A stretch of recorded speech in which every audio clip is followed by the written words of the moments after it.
Con tên là Mai Lê Duy. Năm nay con 7 tuổi.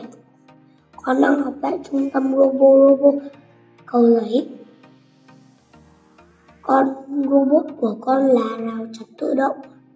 Robot của con sử dụng một động cơ DC motor, 3 đèn LED, một cảm biến hồng ngoại, một pin và CPU. Trong đợi dịch Covid, để hạn chế công việc mà con người phải làm, thì con đã nghĩ ra robot rào chắn tự động. Khi các xe đến trạm kiểm tra sẽ phải dừng lại, rào chắn sẽ vẫn đóng.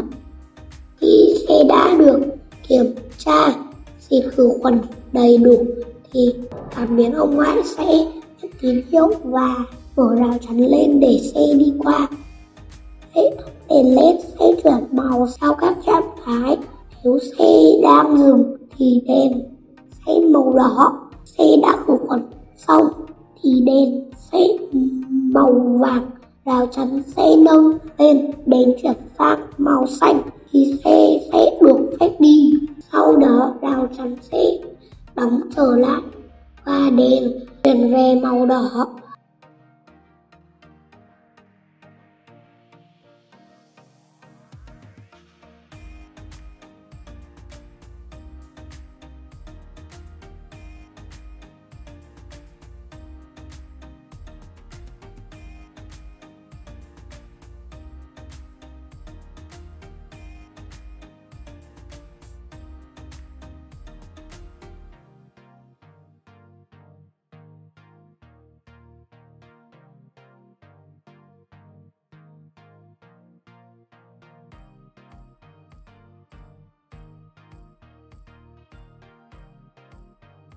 Cảm ơn mọi người đã xem bài thi của con.